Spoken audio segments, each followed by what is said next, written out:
You've been saving for 3 years, working hard, cutting back, doing everything right. You check your investment account and it's sitting at $47,000. You're proud of that number. You should be. But then you talk to someone who started investing around the same time as you, and they're already past $200,000. Same time frame, same market, different results. What's going on? Have you ever heard the phrases, money makes money, the rich are getting richer, or the more money you have, the more money you make? These aren't just catchy sayings, they're mathematical realities. In this video, I'm taking you behind the scenes to explain why these phrases exist, why your net worth takes off at $100,000, and give you tips on what to do to get around this $100,000 barrier and what to focus on instead. I am your Mr. Brother, and I spend way too much time analyzing why some people build wealth exponentially, while others grind for years with minimal progress. If you're wondering why building that first $100,000 feels impossible, while the second $100,000 seems to appear out of nowhere, make sure to hit that subscribe button. What I'm about to show you will change how you think about wealth building forever. Many people believe that reaching a certain threshold suddenly grants you exclusive access to better opportunities. Better opportunities mean better investments, which come with higher returns, and that's why the rich get richer. But here's the truth. There are two other important factors that come into play as to why your net worth explodes at $100,000, and neither of which are related to the type of investment you have access to. Let's first consider 3 investments at different scales, all of which offer the same 10% return. Suppose you invest $1,000 with a 10% annual return. After 1 year, your investment grows to $1,100. Your profit, $100. If you invest $10,000 with the same 10% annual return, your investment grows to $11,000 after 1 year. Same percentage return, that same 10%, just a larger absolute number. Your profit, $1,000. Now look at a $100,000 investment with the same 10% annual return. It grows to $110,000, resulting in a profit of $10,000. The investment, the risks, the time period, all the same in all 3 cases, but the profits are significantly different. Scaling capital allows for higher returns on a larger amount of your money. As you increase the size of your investment, the absolute return also increases proportionately, which ultimately means you grow your wealth at a faster rate. A 10% return on $1,000 gives you $100. A 10% return on $100,000 gives you $10,000. Same effort, same risk, same percentage. Completely different wealth outcomes. The second thing people miss is what they call the 8th wonder of the world, and that is compound interest. Compound interest is, put simply, the interest you earn on your investments. But here's where it gets powerful. With compound interest, not only are you earning money on your original money, the principal balance, but you also earn money on the interest you've already made through that original investment. It's hard to explain this without using numbers, so let's say you save $1,000 every month with an 8% annual average return. After 7 years, you reach a net worth of $100,000. That's quite a long time, about 7 years to get to that first milestone of $100,000. But to get to the second milestone of the next $100,000, that time period shortens drastically. This time, you'll earn an 8% return on a larger amount. You'll earn it on the first $100,000 that you've already saved, and you'll earn it on the interest that first $100,000 has also accumulated. As a result, the time it takes to reach the next $100,000 milestone reduces to 4 years, almost half the time it took to reach the first $100,000 milestone. And then to reach the next $100,000 milestone after that, it'll take you just over 3 years. You'll notice that the time it takes to earn each additional $100,000 after that gets shorter and shorter as you have money working for you already, and then money working for that money, and then money working for that money. Once you reach $1 million, an extra $100,000 from interest alone will take you just over a year. The hardest and most time-consuming part is often at the beginning because you don't have compound interest working for you. You have to do a lot of that heavy lifting yourself.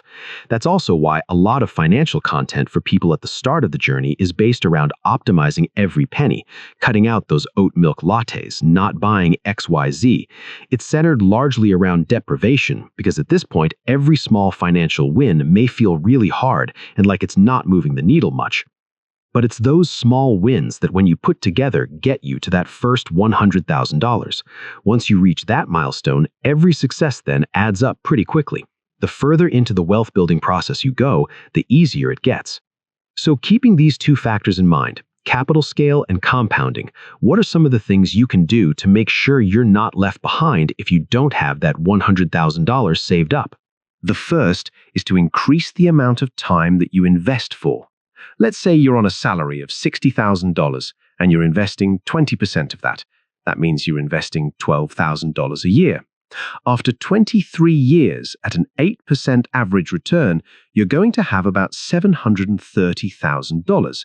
But if you invest for 4 more years after that, just 4 more years, you'll have over $1 million. The real gain comes at the end of the journey, not at the start.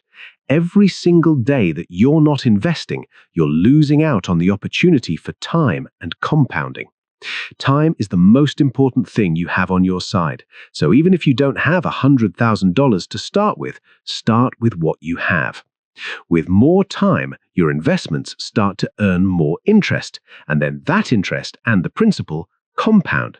Think of it like a snowball rolling down a hill, gaining snow, getting faster, getting bigger.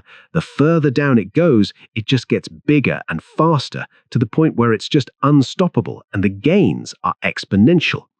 By the way, if you're at a place where you want your savings to do more for you, but you don't know where to begin, and you're watching this video saying, yes, you're telling me to invest and to make the most of compound interest, but how?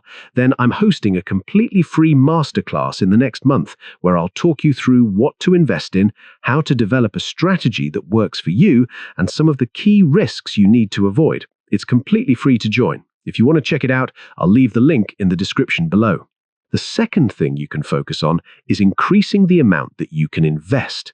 It doesn't mean you need a $100,000 lump sum to invest right away, but think about ways to increase what you could contribute on a monthly basis. And notice I haven't said at this point to find investments with a bigger return. I've seen people obsessing over what they invest in, trying to get a 1% or 2% increase per year in their investments, optimizing for the best fund, the best strategy, the best platform. Yeah, sure, it does make a difference, but the thing that's really going to drive the results is just increasing the amount that you can invest. To illustrate this, if you're investing $200 a month for 30 years at 10%, you get just under $400,000.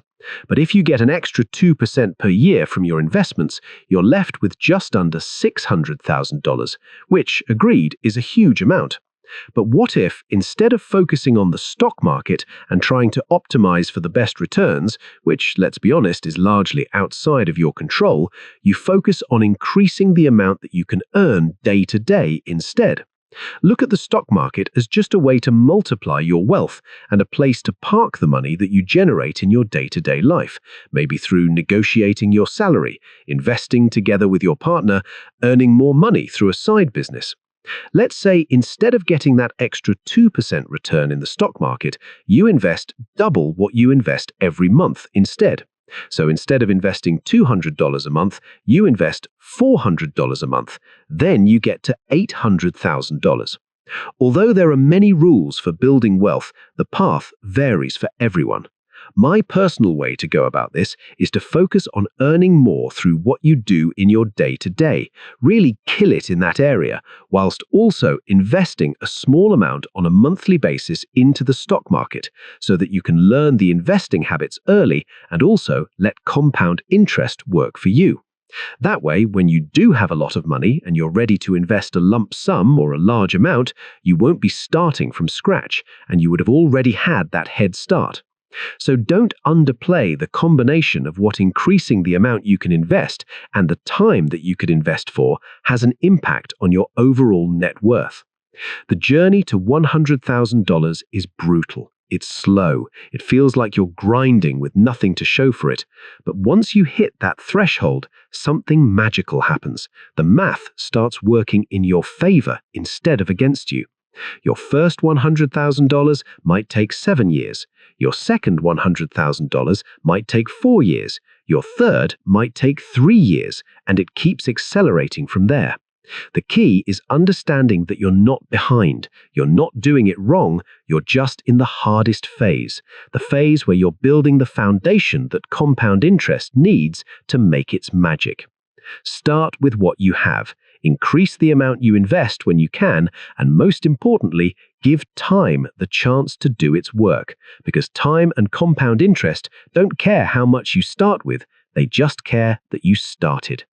If this video helped you understand why your net worth explodes at $100,000, hit that like button and subscribe. I'll see you in the next one.